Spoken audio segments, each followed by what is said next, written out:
মিউনিসিপ্যালিটির না, আমি তো বলছি প্রত্যেক কর্মীর কাছে যাব, কর্পোরেট তৃণমূল আউট, কর্মী ইন, সবাই কাছে যাব, কথা বলবো। 3 মাস বাদে আপনাদের আবার ডেকে সাংবাদিক বৈঠকে কিনা কর্মীরা কি বলেছে দেখব। প্রচুর কর্মী এসছে তো, দেখতেই পাচ্ছেন। আমি এখনো ডাকিনি, আমি কোথাও যাইনি, কর্মীরা এসছে। ছাত্ররা রাজনীতিতে একসাথে কলকাতা থেকে কি তোকে পদ দেবো, তোকে পদ দেবো, তোকে পদ দেবো, আমরা বারংবার লিখেছি। আমার কাছে প্রত্যেকটা এভিডেন্স আছে যে এইগুলোকে মেটান, যাকে করবেন করে দিন, কিন্তু বাচ্চাগুলো মারপিট করছে, সবাইকে আপনি আপ করে রেখে দিচ্ছেন, যাকে দেবেন দিন। যদি একই তৃণমূল হয় আপনার কথাতে, আপনি তৃণমূলের যে সভাপতি, তবে চেয়ারম্যান কেন অরূপ রায়, ওয়াই নট মমতা বন্দ্যোপাধ্যায়? আমরা মমতাদিকে সবসময় আমাদের নেত্রী মানি, ঠিক আছে। এটা একটা সিস্টেম, প্রোটোকল, যেগুলো উপরতলা দেখছে। আমাদের পরিষ্কার কথা যে অভিষেক বন্দ্যোপাধ্যায় যেভাবে কর্পোরেট তৃণমূলের নাম করে, মমতা বন্দ্যোপাধ্যায়কে জানেন 80টার ওপরে এমএলএ কেটেছিল। যদি 200 সিটও তৃণমূল এবারে পেত, 80 থেকে 90 জন এমএলএ প্রথম মিটিংয়ে যেত না। তার কারণ হচ্ছে যে তারা অভিষেক বন্দ্যোপাধ্যায় প্রথম দিয়েই এই কর্পোরেট তৃণমূল বুঝিয়ে দিয়েছিল যে দিদিকে তারা মানবে না। আমাদের কাছে অনেক রকম খবর ছিল, আমি অনেক জায়গা বলেওছি।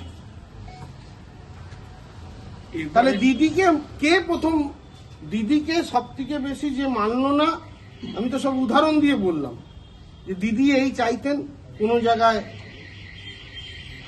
গন্ডগোল না হোক, সব জায়গায় ইউনিয়ন একটা থাকুক। দিদি তো নিজে বাইট দিয়েছেন, কেন হলো না? দিদি তো নিজে বলেছিলেন যে ছাত্রদের নির্বাচন করানো হোক, হলো না। তাহলে কি আপনারা এই হারের পিছনে অভিষেক বন্দ্যোপাধ্যায়কে দায়ী করছেন? যে 80টা এমএলএ কে চেঞ্জ করল, কার কথায় পান্ডুয়া, সত্যগ্রাম, চুচুড়া, শ্রীরামপুর হলো খবর নেই? উত্তরপাড়াতে খুশি? উত্তরপাড়ায় যিনি প্রার্থী হয়েছেন, আমি জানতাম যেটা জিজ্ঞেস করি, উত্তরপাড়ায় যিনি প্রার্থী হয়েছেন খুশি অখুশি নয়। উনি 2021-এও উত্তরপাড়ায় প্রচার করেছেন, 2024-এও করেছেন, 2026-এ প্রার্থী হয়েছেন। তাই এইগুলোর সাথে এইটার একটা পার্থক্য আছে।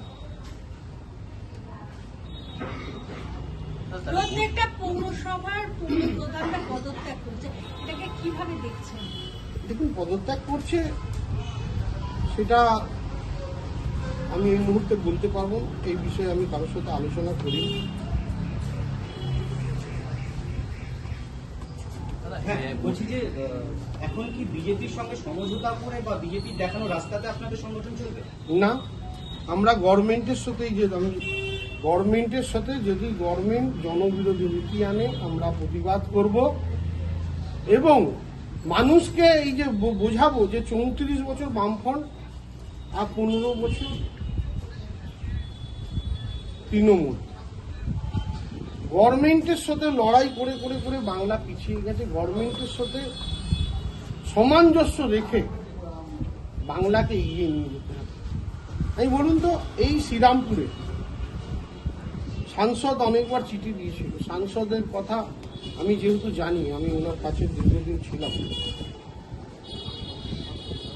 মাদুরা কোষ বন্ধ হয়ে গেল, সাংসদ চিঠি দিল, সরকার কিছু করল না।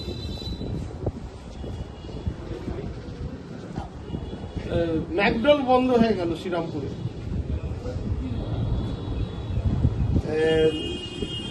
কান্ট্রি ফ্যাক্টরি বন্ধ হয়ে গেল।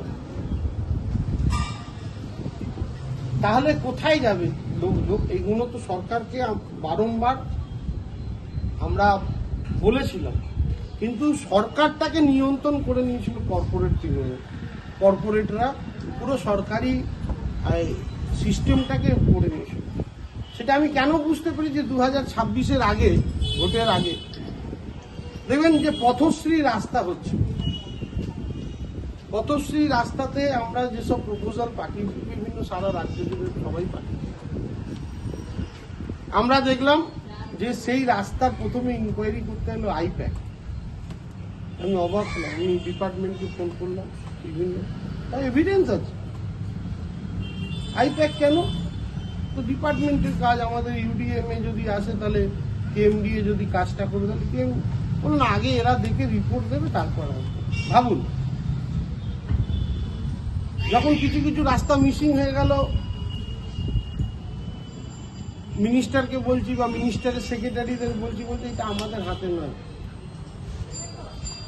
আইপ্যাককে বলছি। এবার পশ্চিমবঙ্গের ভরাডুবির কারণটি তাহলে এক কথা বলতে গেলে অভিষেক অবশ্যই কি বলুন। আমি প্রত্যেকটা জিনিস তো উদাহরণ দিয়ে বললাম, যদি কোনোটা মিথ্যে হয় বলুক না।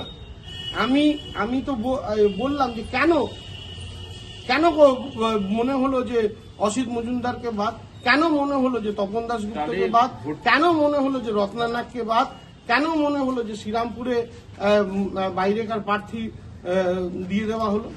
তাহলে ভোটের ভরাডুবির পর মুখ খুলছেন, ভোটের আগে কেন মুখ খোলেন?